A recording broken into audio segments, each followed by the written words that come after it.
Setiap barang yang kita beli, pakaian, kendaraan, minuman, makanan, sekian persen untuk membeli peluru, membunuh saudara kita.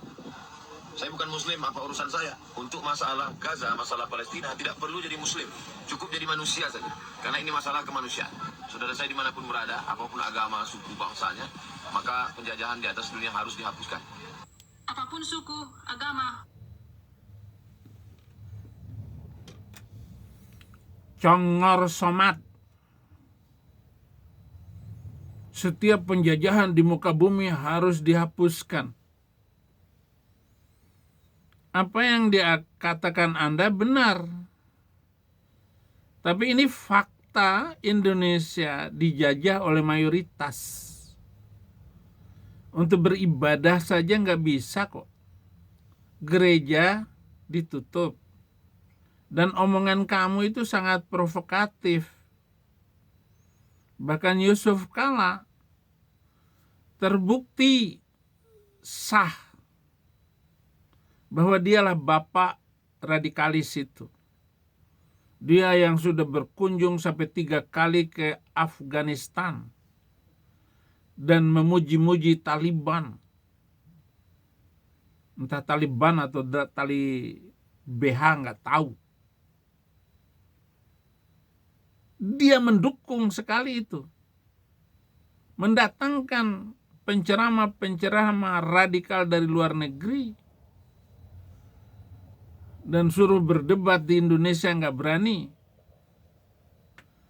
Hanya kamuflase tipu-tipu semua pembicaranya itu. Sama dengan Somad. Ya, kamu nggak taat dengan hukum itu. Bareskrim lebih condong menekan orang Kristen daripada orang Islam. Ya, memang itu hukum mayoritas-minoritas. Penjajahan di atas bumi harus dihapuskan. Sementara yang dilakukan oleh jemaat Islam dan sudah berapa gereja yang ditutup. Di Bandung saja sampai 2.000 gereja ditutup di Bandung. Gereja Ruko apalagi, nggak ada harapan.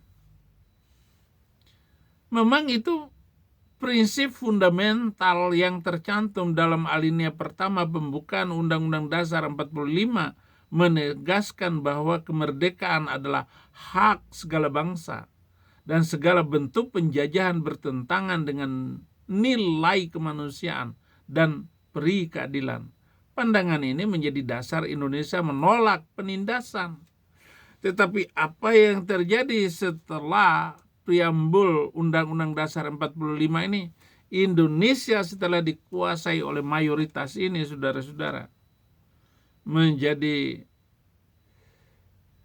membingungkan keadaan ini. Yang ditangkap hanya Kristen-Kristen saja. Kalau Islam yang menghina, contoh nanti ini, catat ini, Yusuf Kala. Saudara, nggak akan ketangkap ini Yusuf Kala. Dan nggak akan ada itu hakim yang berani menyidangkan Yusuf Kala, saudara. Ini penting prinsipnya, itu dasar hukum yang tercantum tegas dalam alinea pembukaan Undang-Undang Dasar 45. Dan bagaimana penghapusan penjajahan tidak sesuai dengan peri kemanusiaan dan peri keadilan. Oke. Tetapi apakah adil? Apakah ada peri keadilan? Orang-orang yang atas nama agama dengan meneriakan nama Tuhannya lalu menghapuskan orang yang beragama lain. Itu dikatakan kemerdekaan. Saudara, hak fundamental itu memang kemerdekaan. Kemerdekaan di dalam ibadah, kemerdekaan di dalam menyampaikan pikiran, dan juga kemerdekaan untuk mencari ekonomi. Mendapatkan keuntungan ekonomis. Itu memang hak asasi setiap bangsa di dunia ini. Namun Muslim Indonesia sengaja teriak kemana-mana, melakukan penistaan terhadap kekristenan. Dan hukum itu hanya adil kepada Muslim, tidak adil kepada kami. Bagaimana aksi konkretnya bahwa seluruh manusia yang berkesadaran hukum wajib mendukung penghapusan kezoliman dan penjajahan? Apakah bisa diharapkan dari saudara Muslim yang terus melakukan hal-hal yang semacam ini? Bagaimana bangsa Indonesia ke depan menjaga toleransi dan damai ini? Sementara sekolah-sekolah Islam tidak mengajarkan anak-anaknya untuk toleransi dan damai. Hanya toleransi semau dia menurut pikiran dia. Tapi kalau sudah menghina akidahnya atau menjelek-jelekan agamanya, dia marah.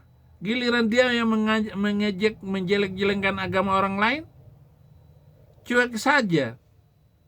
Nggak kena hukum. Bahkan cukup dengan minta maaf, tanda tangan materai 6.000 rupiah, selesai urusan.